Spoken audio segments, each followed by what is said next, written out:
ಇನ್ನು ಚುನಾವಣೆ ಸಂದರ್ಭದಲ್ಲಿ ಆರೋಪ ಪ್ರತ್ಯಾರೋಪಗಳು ಮುಗಿಲಕ್ಕೆ ಏರ್ತಾ ಇರುವಂತಹ ಸಂದರ್ಭದಲ್ಲೇ ಮೈಸೂರು ಲೋಕಸಭಾ ಅಖಾಡಕ್ಕೆ ಪ್ರಧಾನಿ ಮೋದಿ ಎಂಟ್ರಿ ಕೊಡ್ತಾ ಇದ್ದಾರೆ. ಮೈಸೂರು, ಚಾಮರಾಜನಗರ, ಮಂಡ್ಯ, ಹಾಸನ ಟಾರ್ಗೆಟ್ ಮಾಡಿ ಒಂದು ವಿಶೇಷವಾದಂಥ ಸಮಾವೇಶವನ್ನು ಹಳೆ ಮೈಸೂರು ಭಾಗದಲ್ಲಿ ಮಾಡೋದಕ್ಕೆ ಈಗಾಗಲೇ ಬಿಜೆಪಿ ಪಕ್ಷ ನಿರ್ಧಾರ ಮಾಡಿದೆ. ಹಳೆ ಮೈಸೂರು ಭಾಗದ ಅಭ್ಯರ್ಥಿಗಳ ಪರ ಮೋದಿ ಪ್ರಚಾರವನ್ನು ಮಾಡ್ತಿದ್ದಾರೆ. ಸಿಎಂ ಸಿದ್ದರಾಮಯ್ಯ ತವರು ಜಿಲ್ಲೆಯಿಂದಲೇ ಈಗ ಮೋದಿ ರಣಕಹಳೆಯನ್ನು ಉತ್ತಾ ಇದ್ದಾರೆ. ಏಪ್ರಿಲ್ 14ರಂದು ಮಹಾರಾಜ ಕಾಲೇಜು ಮೈದಾನದಲ್ಲಿ ದೊಡ್ಡ ಸಮಾವೇಶವನ್ನು ಹಮ್ಮಿಕೊಳ್ಳಲಾಗ್ತಾ ಇದೆ.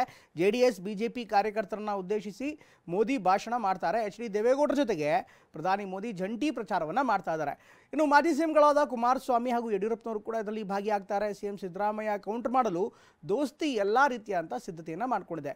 ಇನ್ನು ಮೋದಿ ಎಂಟ್ರಿಯಿಂದ ದೋಸ್ತಿಗಳಲ್ಲಿ ಉತ್ಸಾಹ ಕೂಡ ಸಹಜವಾಗಿ ಹೆಚ್ಚಾಗ್ತಾ ಇದೆ. ಒಟ್ಟಿನಲ್ಲಿ ಮೈಸೂರಿನಲ್ಲಿ ರಣಕಹಳೆಯನ್ನು ಊದೋ ಮೂಲಕ ಹಳೆ ಮೈಸೂರು ಭಾಗದಿಂದಲೇ ಈಗ ಅದರಲ್ಲೂ ಸಿದ್ದರಾಮಯ್ಯನವರ ತವರು ಜಿಲ್ಲೆಯಿಂದಲೇ ಈಗ ಮೋದಿ ರಣಕಹಳೆಯನ್ನು ಊದ್ತಾ ಇದ್ದಾರೆ.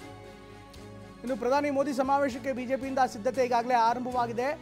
ಮಹಾರಾಜ ಕಾಲೇಜು ಮೈದಾನದಲ್ಲಿ ವೇದಿಕೆ ಕಾರ್ಯಕ್ರಮಕ್ಕೆ ಈಗಾಗಲೇ ಭೂಮಿ ಪೂಜೆ ಮಾಡಿ ತಯಾರಿಯನ್ನು ಮಾಡಲಾಗಿದೆ. ಏಪ್ರಿಲ್ 14ನೇ ತಾರೀಕು ಮೋದಿ ಬರ್ತಾ ಇದ್ದಾರೆ. ಹೀಗಾಗಿ ಸಮಾವೇಶ ನಡೆಯುವ ಸ್ಥಳದಲ್ಲಿ ಭೂಮಿ ಪೂಜೆಯನ್ನು ಈಗಾಗಲೇ ಬಿಜೆಪಿ ಕಾರ್ಯಕರ್ತರು ಮಾಡ್ತಾ ಇದ್ದಾರೆ. ಬಿಜೆಪಿಯ ನಗರಾಧ್ಯಕ್ಷ ಎಲ್ ನಾಗೇಂದ್ರ ಅವರು ಈ ಭೂಮಿ ಪೂಜೆಯನ್ನು ಇವತ್ತು ನೆರವೇರಿಸಿದ್ದಾರೆ. ಮೈಸೂರಿಗೆ ಆಗಮಿಸಿದ SPG ತಂಡದಿಂದ ಸ್ಥಳ ಪರಿಶೀಲನೆ ಕೂಡ ಮಾಡಲಾಗ್ತಾ ಇದೆ. ಸ್ಥಳ ಪರಿಶೀಲನೆ ನಡೆಸಿ ಅಲ್ಲಿ ಆಗಬೇಕಾದಂಥ ಬಿಗಿ ಕ್ರಮಗಳ ಬಗ್ಗೆ ಅವರು ತಯಾರಿ ಸಂದರ್ಭದಲ್ಲೇ ಸೂಚನೆಯನ್ನು ಕೊಡ್ತಾರೆ. ಪ್ರಧಾನಿ ಮೋದಿ ಸಮಾವೇಶಕ್ಕೆ ಬಿಜೆಪಿಯಿಂದ ಭರ್ಜರಿ ಸಿದ್ಧತೆ ಕೂಡ ಆಗಿದೆ. ಈ ಸಿದ್ಧತೆಗೆ ಸಂಬಂಧಪಟ್ಟಂತೆ ಈಗಾಗಲೇ ವೇದಿಕೆ ಏನು ಏರ್ಪಡಿಸಬೇಕು, ವೇದಿಕೆಯನ್ನು ಹಾಕಬೇಕಾಗತ್ತೆ. ಅದಕ್ಕೆ ಭೂಮಿ ಪೂಜೆ ಮಾಡೋ ಮೂಲಕ ಬಿಜೆಪಿ ಈ ಸಮಾವೇಶದ ಕಾರ್ಯಗಳಿಗೆ ಅಧಿಕೃತ ಚಾಲನೆಯನ್ನು ನೀಡಿದೆ.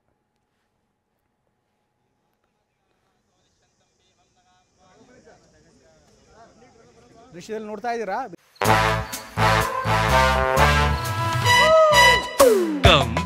Come my love, please don't say no baby.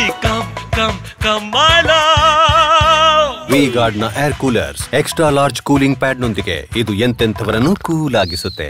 V-Guard air coolers, long lasting cooling.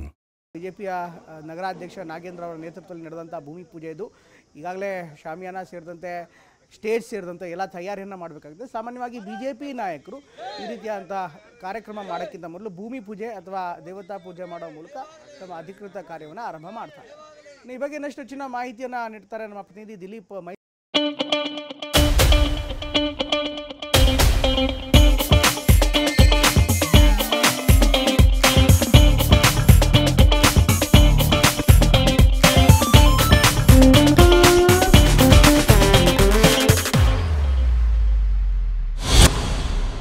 ಮೈಸೂರಿನಿಂದ ನೇರ ಸಂಪರ್ಕದಲ್ಲಿದ್ದಾರೆ ದಿಲೀಪ್. ಎಲ್ಲ ಘಟನೆಗಳನ್ನು ನೋಡ್ತಾ ಇದ್ದಾರೆ.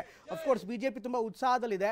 ಯಾವ ರೀತಿ ತಯಾರಿ ಆಗ್ತಾ ಇದೆ ಈ ಒಂದು ಸಮಾವೇಶದ ಮೂಲಕ, ಅಂದರೆ ಎಷ್ಟು ಜನ ಸೇರುವಂಥ ಸಾಧ್ಯತೆ ಇದೆ, ಜೊತೆಗೆ ಈ ಒಂದು ಸಮಾವೇಶದ ಮೂಲಕ ಮೈಸೂರಿನಲ್ಲಿ ಅದರಲ್ಲೂ ಮುಖ್ಯಮಂತ್ರಿಯವರ ತವರು ಜಿಲ್ಲೆಯಲ್ಲೇ ಬಿಜೆಪಿ ಯಾವ ಮೆಸೇಜನ್ನು ಕೊಡೋದಕ್ಕೆ ನಿರ್ಧಾರ ಮಾಡ್ತಾ ಇದೆ?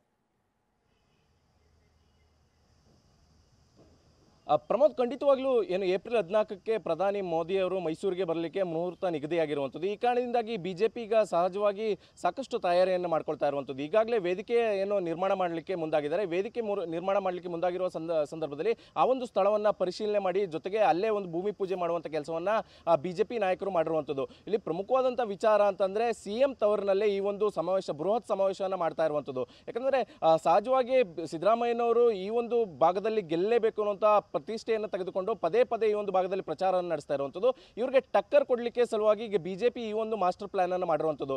ಮೈಸೂರು ಸೇರಿದಂತೆ 3 ಅಂದರೆ ಚಾಮರಾಜನಗರ, ಮಂಡ್ಯ ಮತ್ತು ಹಾಸನ ಸೇರಿದಂತೆ ಮೈಸೂರು ಈ ಒಂದು 4 ಲೋಕಸಭಾ ಕ್ಷೇತ್ರಗಳ ವ್ಯಾಪ್ತಿಗೆ ಬರುವಂಥ ಎಲ್ಲ ನಾಯಕರುಗಳನ್ನ ಸೇರಿಸಿ ದೊಡ್ಡ ಬೃಹತ್ ಮಟ್ಟದ ಸಮಾವೇಶನ ಮಾಡಲಿಕ್ಕೆ ಕೂಡ ಮುಂದಾಗಿರುವಂಥದ್ದು. ಅದ್ರ ಜೊತೆಗೆ ಏನು ಒಕ್ಕಲಿಗ ಅಸ್ತ್ರವನ್ನು ಬಿಜೆಪಿ ಕಾಂಗ್ರೆಸ್ ಬಳಸ್ತಾ ಇದೆ, ಅದಕ್ಕೆ ಟಕ್ಕರ್ ಕೊಡಲಿಕ್ಕೆ ಈಗ ಮಾಜಿ ಪ್ರಧಾನಿಯಾದಂಥ ದೇವೇಗೌಡರನ್ನು ಕೂಡ ಈ ಒಂದು ಸಮಾವೇಶಕ್ಕೆ ಕರೆಸಿ ಒಕ್ಕಲಿಗ ಅಸ್ತ್ರಕ್ಕೆ ಪ್ರತ್ಯಸ್ತವನ್ನ ಹೂಡಲಿಕ್ಕೆ ಕೂಡ ಮುಂದಾಗಿರುವಂಥದ್ದು. ಯಾಕಂದರೆ ಸಹಜವಾಗಿ ಮೈಸೂರು ಭಾಗದಲ್ಲಿ, ಹಳೆ ಮೈಸೂರು ಭಾಗದಲ್ಲಿ ಒಕ್ಕಲಿಗರ ಪ್ರಾಬಲ್ಯ ಇರುವ ಕಾರಣಕ್ಕೋಸ್ಕರ ದೇವೇಗೌಡರನ್ನ ಕರೆತಂದು ಇಲ್ಲಿ ಪ್ರಚಾರ ನಡೆಸಿದ್ರೆ ದೊಡ್ಡ ಮಟ್ಟದಲ್ಲಿ ಬಿಜೆಪಿಗೆ ಸಹಾಯವಾಗುತ್ತೆ ಅನ್ನುವಂಥದ್ದು ಕೂಡ ಮಾಸ್ಟರ್ ಪ್ಲಾನ್ ಆಗಿರುವಂಥದ್ದು. ಮೋದಿ ಮತ್ತು ದೇವೇಗೌಡರು ಒಟ್ಟಿಗೆ ವೇದಿಕೆ ಹಂಚಿಕೊಂಡ್ರೆ ಈ ಭಾಗಕ್ಕೆ ದೊಡ್ಡ ಮಟ್ಟದ ಮೆಸೇಜ್ ಅನ್ನು ಕೊಡಲಿಕ್ಕೆ ಸರಿಯಾಗುತ್ತೆ ಅನ್ನುವಂಥ ನಿಟ್ಟಿನಲ್ಲಿ ಈಗ ಎಲ್ಲ ರೀತಿಯಾದಂಥ ತಯಾರಿಯನ್ನು ಮಾಡ್ಕೊಳ್ತಾ ಇರುವಂಥದ್ದು. ಸಹಜವಾಗಿ ಸುಮಾರು 1 ರಿಂದ 2 ಲಕ್ಷದಷ್ಟು ಜನರನ್ನ ಸೇರಿಸಿ ಬೃಹತ್ ಮಟ್ಟದಲ್ಲಿ ಈ ಒಂದು ಕಾರ್ಯಕ್ರಮ ಮಾಡಲಿಕ್ಕೆ ಎಲ್ಲ ರೀತಿಯಾದಂಥ ಸಿದ್ಧತೆಯನ್ನು ಈಗಾಗಲೇ ಮಾಡ್ಕೊಂಡಿರುವಂಥದ್ದು. ಯಾಕಂದರೆ ಕಡಿಮೆ ದಿನ ಇರುವಂಥದ್ದು, ಸಮಯ ಇರುವಂಥದ್ದು. ಈ ಕಾರಣದಿಂದಾಗಿ ಬರದ ಸಿದ್ಧತೆಯನ್ನು ಮಾಡ್ಕೊಳ್ತಾ ಇರುವಂಥದ್ದು.